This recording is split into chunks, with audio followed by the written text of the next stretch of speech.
"You remind me of my dead daughter," the widowed CEO whispered to the young homeless nurse as she bandaged his wounded hand, "in the back alley of Chicago's financial district." But when she looked up with tears in her eyes and whispered back the name Sarah, everything he thought he knew about loss, family, and second chances was about to shatter completely. The rain hammered against the floor-to-ceiling windows of the 47th floor, each drop like a reminder that even the highest towers couldn't escape the storm.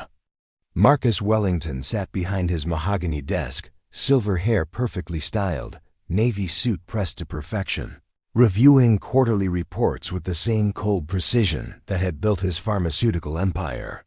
"Sir, the board meeting has been moved to 3 p.m., his assistant Emma announced through the intercom, her voice crisp and professional. "Before we jump back in, tell us where you're tuning in from, and if this story touches you, make sure you're subscribed, because tomorrow I've saved something extra special for you." "Fine," Marcus replied without looking up, his pen scratching across the margins. "And cancel my lunch with the Hartley group. I don't have time for pleasantries." Emma hesitated. "Sir, that's the third meeting you've canceled this week." "They're starting to," I said, "cancel it."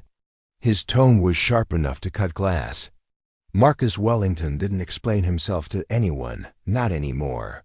Not since the accident 3 years ago that took everything that mattered at exactly 2:47 p.m. Marcus stepped out of his private elevator into the underground garage, his Italian leather shoes clicking against the polished concrete. The storm had turned the Chicago streets into rivers, but his driver would navigate it. Marcus Wellington was never late, never unprepared, never. The screech of tires on wet pavement shattered his thoughts. A delivery truck, hydroplaning on the flooded street above, crashed through the garage barrier, sending debris cascading down. Marcus threw himself sideways, but not fast enough. A jagged piece of metal caught his left hand, tearing through skin and sending blood streaming down his wrist.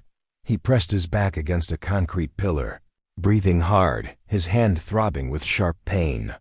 His driver was nowhere to be seen, probably taking shelter from the storm. The garage was empty except for the sound of dripping water and his own labored breathing. "Oh my God, you're hurt." Marcus spun around.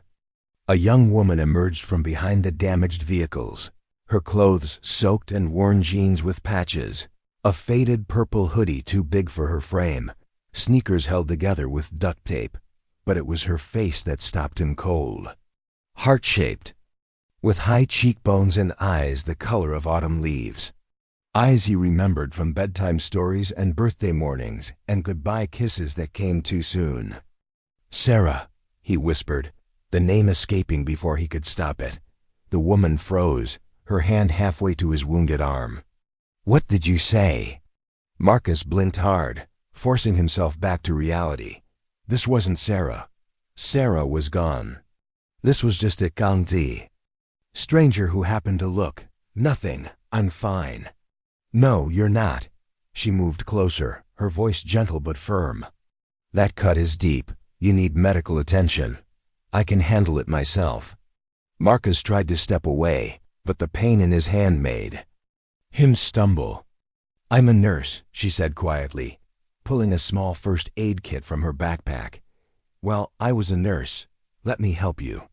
Marcus stared at her. Everything about her radiated competence despite her obvious circumstances. The way she moved, the calm authority in her voice, the practiced ease with which she opened the medical kit. "You're homeless." It wasn't a question, and she didn't flinch from it. "Yes, but I still remember how to save lives." For a moment, Marcus almost walked away. He could call for his driver, go to the private medical facility where they knew to ask no questions and present no bills. But something in her eyes, determined, proud, achingly familiar, made him stay. "All right," he said softly, "but make it quick." She guided him to sit on a concrete barrier, then knelt beside him with the focused intensity of someone who had done this 1,000 times. Her hands were steady as she cleaned the wound, gentle as she applied antiseptic, precise as she began to bandage his palm. "This is going to sting," she warned, pressing gauze against the deepest part of the cut. Marcus barely felt it. He was too busy studying her profile, the way she bit her lower lip when concentrating, the small scar above her left eyebrow, the careful way she moved as if she was used to making do with very little. "What's your name?" he asked. "Riley," she said without looking up. "Riley Chun. Riley." He tested the name, surprised by how naturally it came. "How long have you been living on the streets?" She finished his sentence with a small, bitter smile. 8 months. Since the hospital laid off half the nursing staff, and I couldn't make rent anymore. Marcus felt something twist in his chest. "Which hospital?" "Chicago General. I worked pediatric oncology." Her voice was steady, professional, but Marcus caught the slight tremor in her hands. "Kids with cancer. Some of them reminded me why I became a nurse in the first place. Sarah had been 7 when the leukemia came. 7. When the world became a blur of hospitals and treatments and hope that flickered like a candle in the wind. 7 when she looked up at him with those same autumn-colored eyes and asked if the angels would have cookies when she got there. "There," Riley said, securing the bandage with medical tape. "Keep it dry for 24 hours. Change the dressing twice daily. And if you see any signs of infection, redness, swelling, increased pain, see a doctor immediately." She started to pack up her kit, but Marcus caught her wrist gently. "Wait." Riley looked at him, really looked at him, and for a moment the garage fell silent except for the distant rumble of thunder. "Why did you help me?" Marcus asked. "You don't know me. I could be anyone." Riley's smile was sad and knowing. "Because someone's daughter taught me that everybody deserves a chance to heal." The words hit Marcus like a physical blow. He released her wrist and stood abruptly, reaching for his wallet. "How much do I owe you?" "Nothing," Riley said, shouldering her backpack. "Just pay it forward sometime." She turned to leave, but Marcus called after her. "Riley," she stopped. "Where will you go tonight?" "There's a shelter 6 blocks north, if they have space." She shrugged like it didn't matter, but Marcus could see the exhaustion in her shoulders, the way she favored her left foot as if her shoes were too tight. He made a decision that would have shocked anyone who knew the Marcus Wellington of board meetings and profit margins. "There's a 24-hour diner 2 blocks from here. Foster's Kitchen. Good coffee, decent food." He pulled a $100 bill from his wallet. "Get something warm to eat. Stay dry." Riley stared at the money like it might disappear. "I can't. You saved my hand. Consider it payment for medical services." His voice was gruff, businesslike, but something softer flickered beneath it. "Besides, you remind me of someone who would have wanted me to help." Riley took the money with trembling fingers.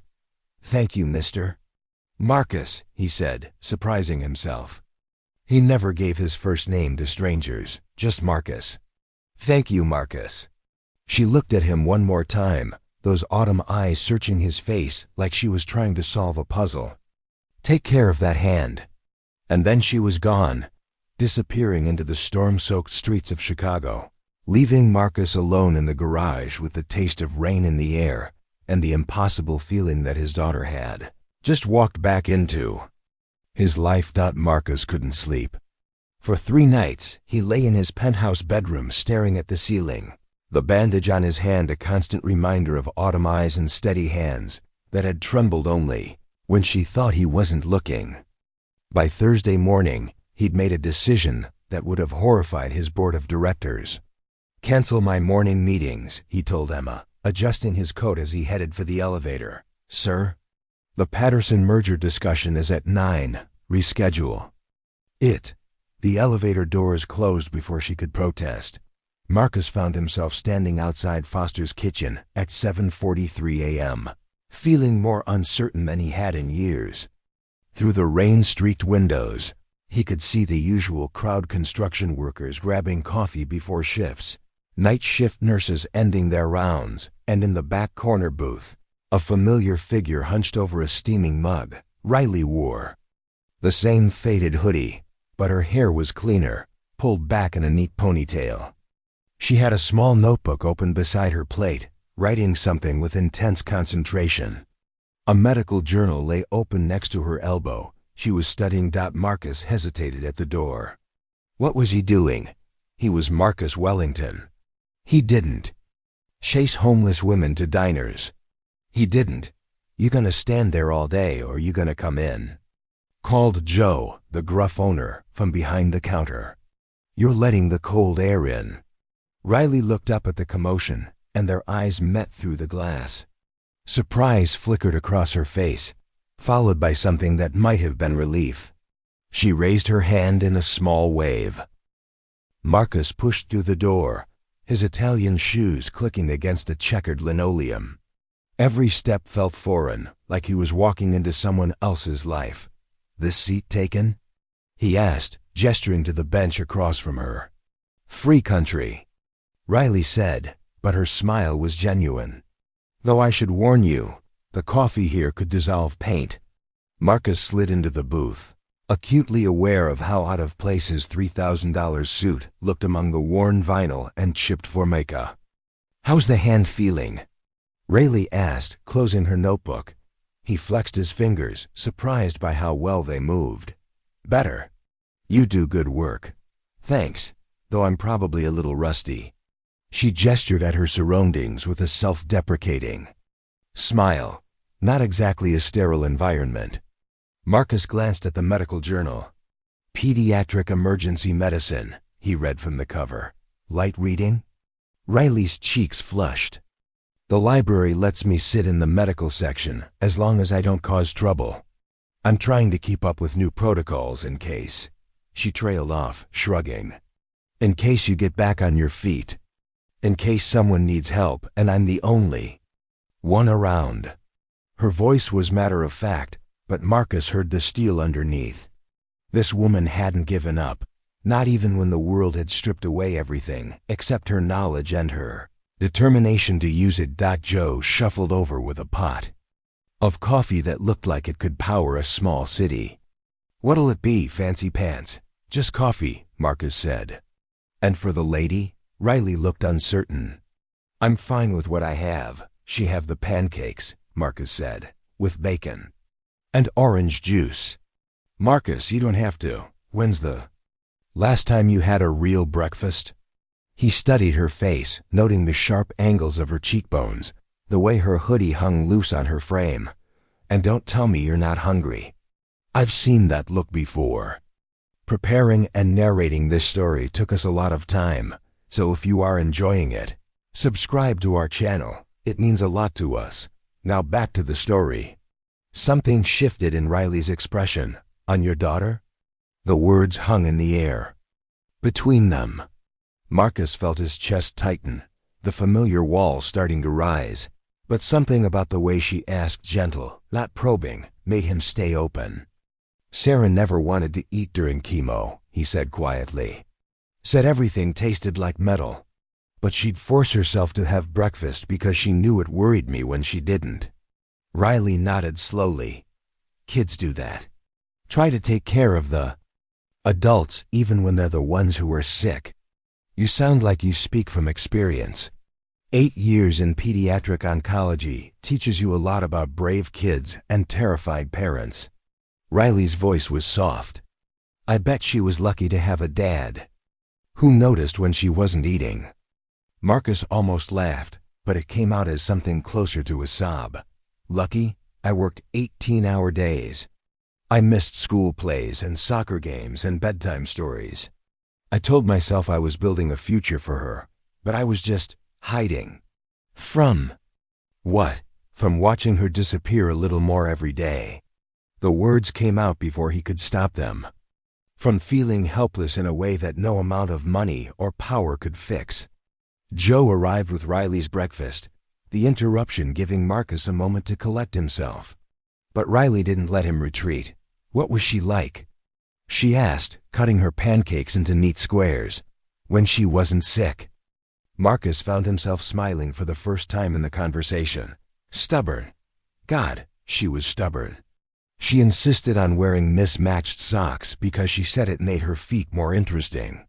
She collected bottle caps and made up stories about where they came from, and she had this laugh. He paused, the memory both painful and precious. She had this laugh that made everyone in the room feel like they were in on the best secret in the world. She sounds wonderful. She was everything I didn't deserve. The admission came out raw, honest. I thought I had time to become the father she needed. I thought there would be tomorrow and next week and next year to make up for all the moments I missed. Riley set down her fork and looked at him directly. Marcus, can I tell you something? He nodded. In all my years working with kids like Sarah, you know what I learned? The ones who fought the hardest, who smiled the brightest, who worried about everyone else even when they were scared. They all had one thing in common. What? They knew they were loved. Maybe their parents worked too much. Maybe they weren't perfect, but those kids never doubted for a second that they mattered to someone. Riley's voice was gentle but firm. Sarah fought because she had something worth fighting for. She had you. Marcus felt something crack open in his chest, something that had been frozen solid for 3 years. How do you know? Riley smiled, and for a moment, Marcus saw exactly what he'd seen in that garage's daughter's fearless compassion, her instinct to heal rather than hurt.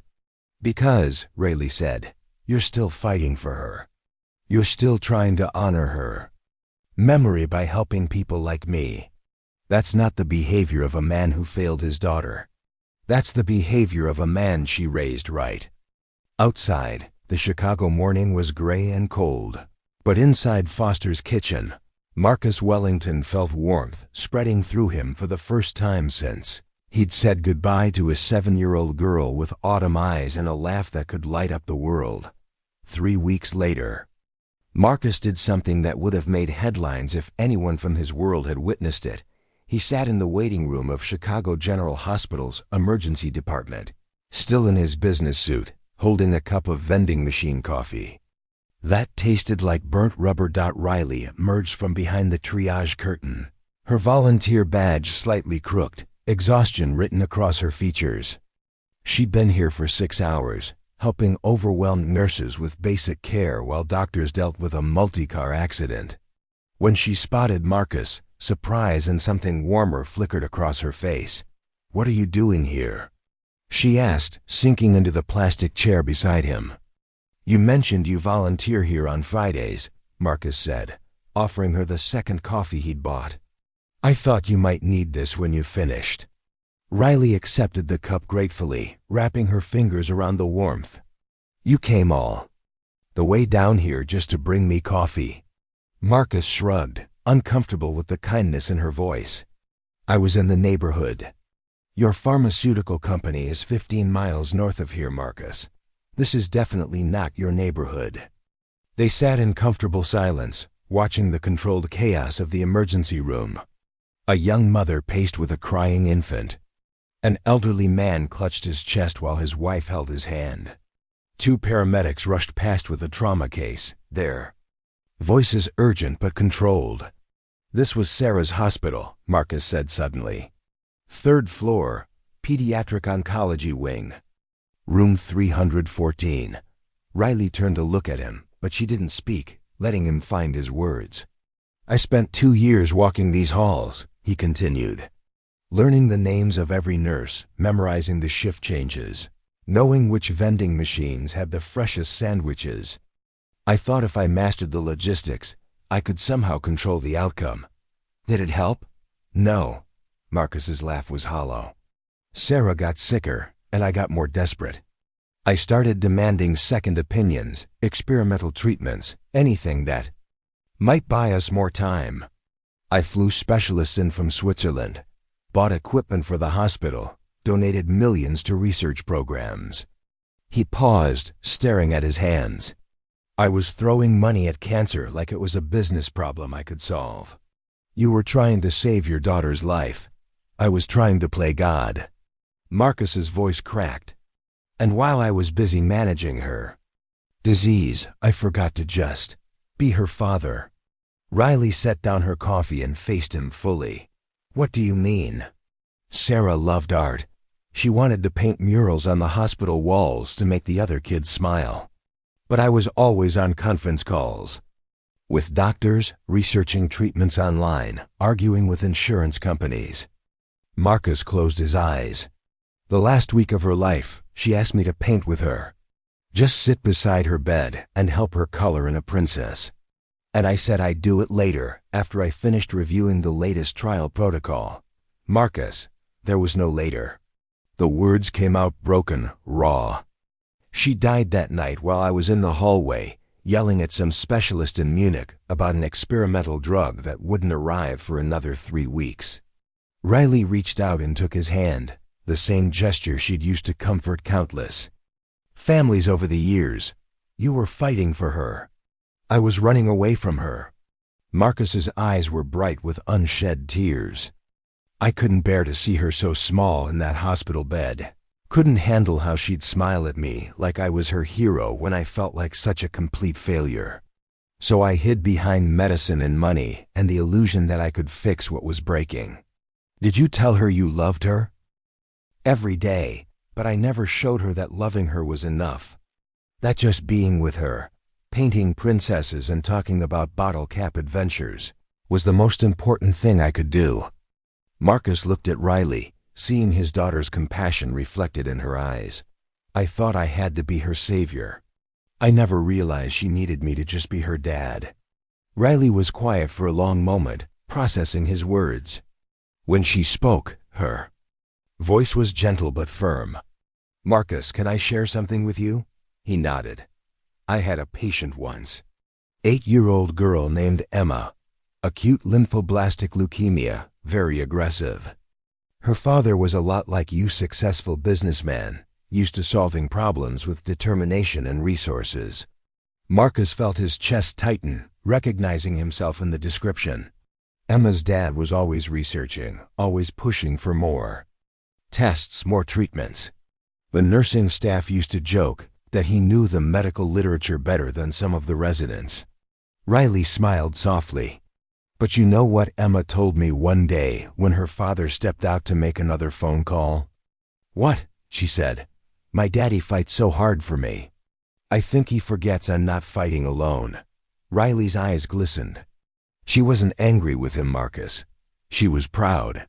She knew that all his research and phone calls and desperate searching came from a love so deep it scared him. Marcus felt something shift inside his chest, a loosening of the knot he'd carried for 3 years. Sarah knew too, Riley continued. When you were making those calls, demanding those second opinions, flying in specialists, she didn't see a father running away. She saw a father who would move heaven and earth to keep her with him. The fact that you're sitting here, 3 years later, still carrying that guilt, that tells me everything about the man she knew you to be. But I missed that last chance to paint with her. Marcus, Riley's voice was incredibly gentle. Every day you chose to fight for her life was you painting with her. Every specialist you called, every treatment you researched, every sleepless night you spent reading medical journals, that was your love made visible. You think she didn't know? Tears finally spilled down Marcus's cheeks, 3 years of grief and self-recrimination flowing out in the sterile fluorescent lighting of the place where he'd lost everything. She would be so proud of the man you've become, Riley whispered. A man who stops to help a stranger in a parking garage. A man who brings coffee to a homeless woman just because she looks tired. That's not the behavior of someone who failed at love, Marcus. That's the behavior of someone who learned how to love better. In that moment, surrounded by the sounds of healing and hope, Marcus Wellington finally began to forgive himself for being human in the face of the impossible. And Riley, watching him find his way back to his own heart, felt something she hadn't experienced in 8 months of sleeping in shelters and hiding her past. She felt like she was home. Marcus Wellington's penthouse had been a mausoleum for 3 years, silent, sterile, and carefully arranged to avoid any reminders of the life that once filled it. But now on a Tuesday evening in November, something had changed. The kitchen island held takeout containers from Riley's favorite Thai restaurant. Medical journals were scattered across the coffee table. And for the first time since Sarah's death, laughter echoed through the empty rooms. "You cannot be serious," Riley said, staring at the chessboard between them. "That's checkmate in 3 moves." Marcus studied the board with the same intensity he brought to merger negotiations. "I don't see it. Trust me." Riley grinned, moving her queen into position. "I played chess with kids during chemo sessions for 8 years. You learn to think several moves ahead when you're trying to distract a 7-year-old from needle pokes." "Sarah would have liked you," Marcus said quietly, conceding the game. "I would have liked her too." Riley began resetting the pieces. "Tell me something else about her. Something happy." Marcus smiled, the expression coming easier now.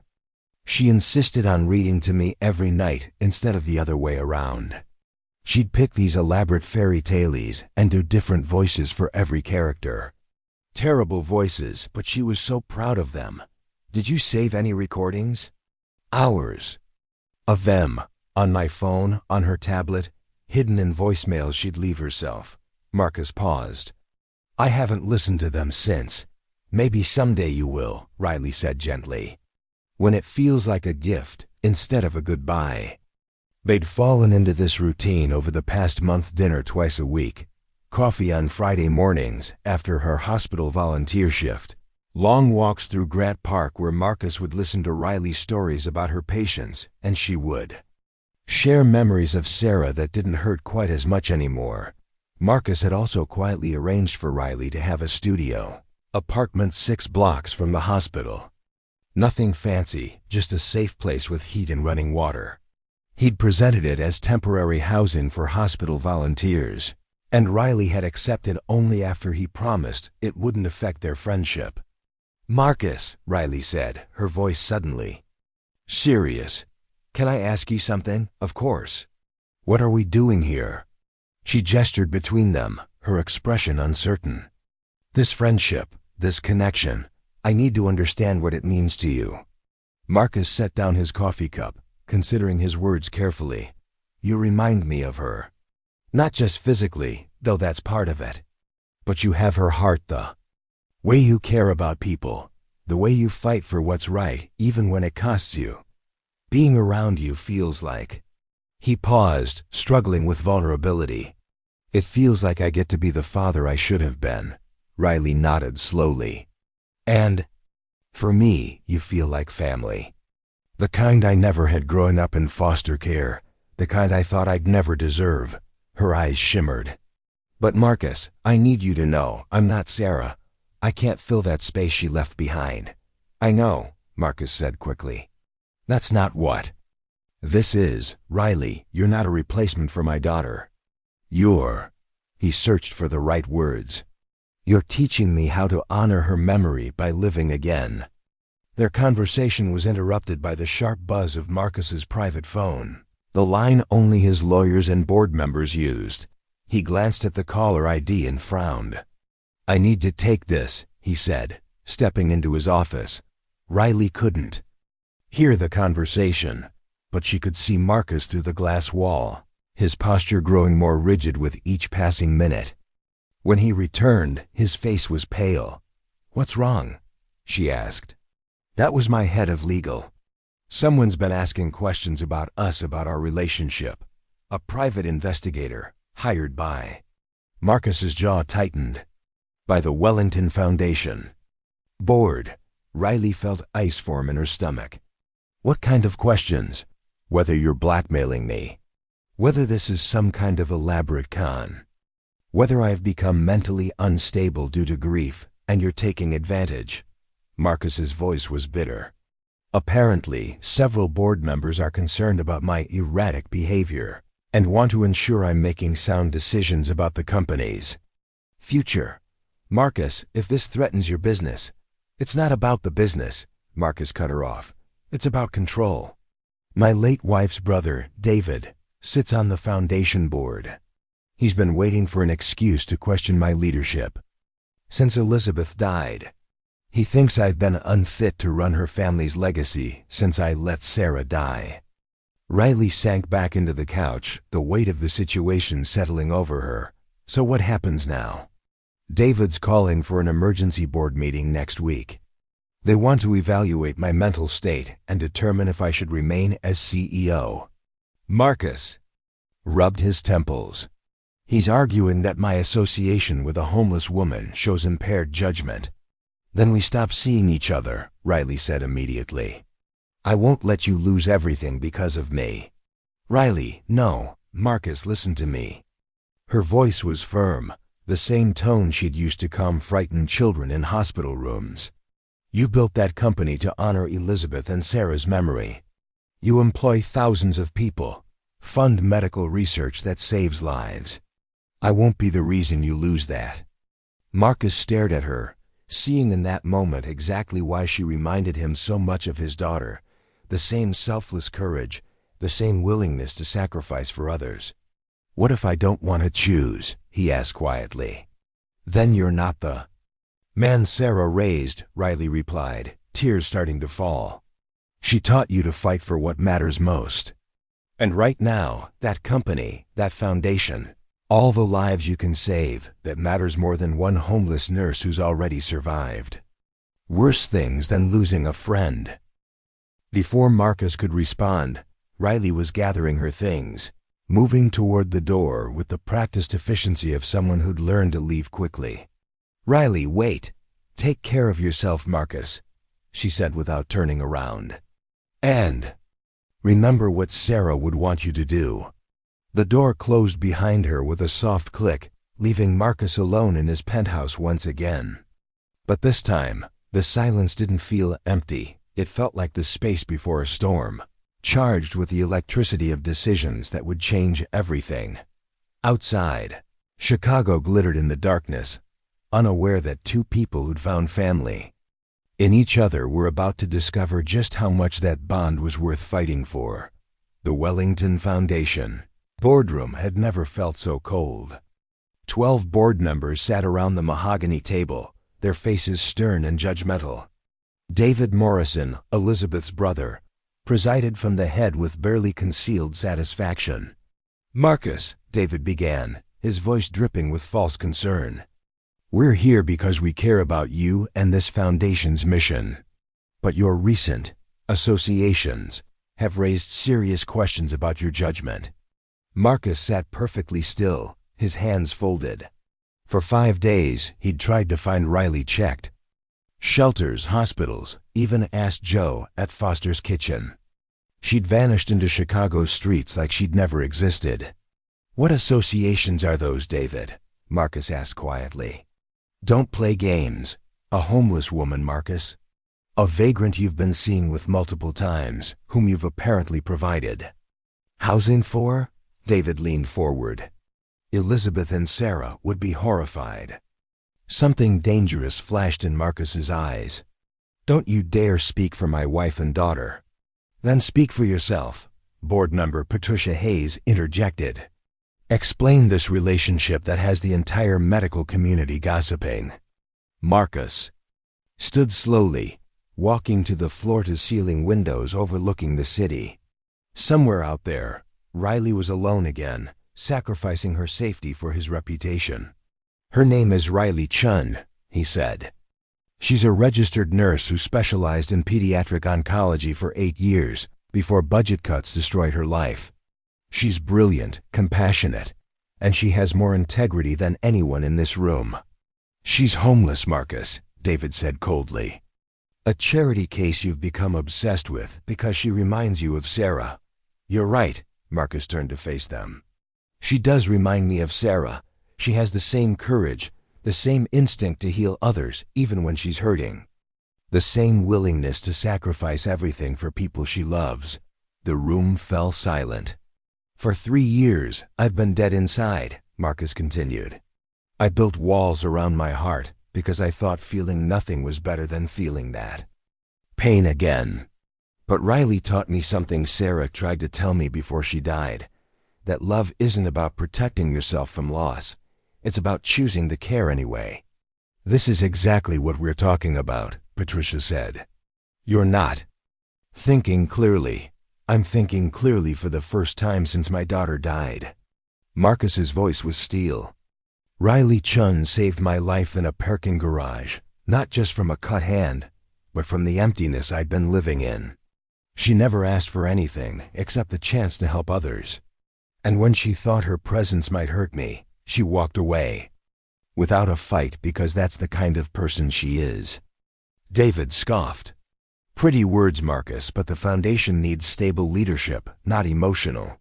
The boardroom doors burst open. Rayleigh stood there, still in her volunteer scrubs, breathless and determined. Behind her, Marcus's assistant Emma looked apologetic but unsurprised. I'm sorry, Riley said, walking straight to the conference table. But I heard about this meeting, and I couldn't let Marcus fight this battle alone. Security, David started. No, Marcus said firmly. Let her speak.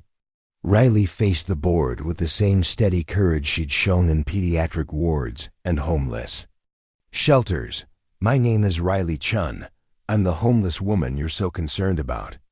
And I'm here to tell you that Marcus Wellington is the most honorable man I've ever known. She pulled a folder from her bag. These are recommendation letters from Chicago General's pediatric staff, documentation of Marcus's volunteer work in children's wards, and testimonials from 12 families whose medical bills he quietly paid when their insurance failed them. All done anonymously, all done because meeting me reminded him why this foundation exists. Marcus stared at her amazed. How did you? I'm a nurse, Marcus. We're good at research. Riley smiled through her tears. You taught me that family is worth fighting for. She turned back to the board. You want to know about his judgment? Marcus saw a stranger bleeding in a parking garage and chose compassion over convenience.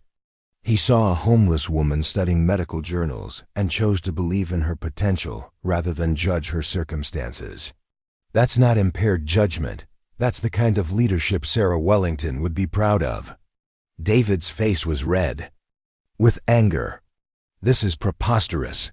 The Foundation's medical research grants have increased by 300% since Marcus started his erratic behavior. Riley continued, pulling out more documents. Pediatric cancer funding has doubled. And just this week, he approved a revolutionary treatment protocol that could save hundreds of children's lives. The room was silent except for the rustling of papers as board members examined Riley's evidence. You want to remove the man who turned his grief into hope for other families? Rayleigh's voice was soft but powerful. The man who honors his daughter's memory by ensuring other children get the chances she didn't. Then you don't understand what leadership looks like. Marcus moved to stand beside her, his voice clear and strong. Riley Chun isn't my weakness. She's my reminder of why this work matters. If you can't see that, then maybe it's your judgment that's impaired. 6 months later, Marcus stood in the newly opened Sarah Elizabeth Wellington Pediatric Research Center, watching Riley lead a team of nurses through the state-of-the-art facility. She wore scrubs again, clean, professional, proud. But more importantly, she wore the smile of someone who'd found her place in the world. The board voted unanimously to expand the Foundation's community outreach programs, Marcus told her during their coffee break. Turns out, reminding them what we're actually fighting for was exactly what they needed. Rayleigh laughed, the sound bright and free. Sarah would have loved this place. She would have loved you, Marcus said quietly. My daughter always believed that the best families are the ones we choose. Thank you for choosing me. Thank you for seeing me, Riley replied. Not as a charity case or a reminder of what you lost, but as someone worth saving. As they walked through the research center, past children getting treatment in rooms filled with light and hope, Marcus finally understood what Sarah had been trying to teach him, that love multiplies when you give it away, and the best way to honor those we've lost is to keep choosing love again and again until the very end. Up next, you've got 2 more standout stories right on your screen. If this one hit the mark, you won't want to pass these up. Just click and check them out. And don't forget to subscribe and turn on the notification bell so you don't miss any upload from us.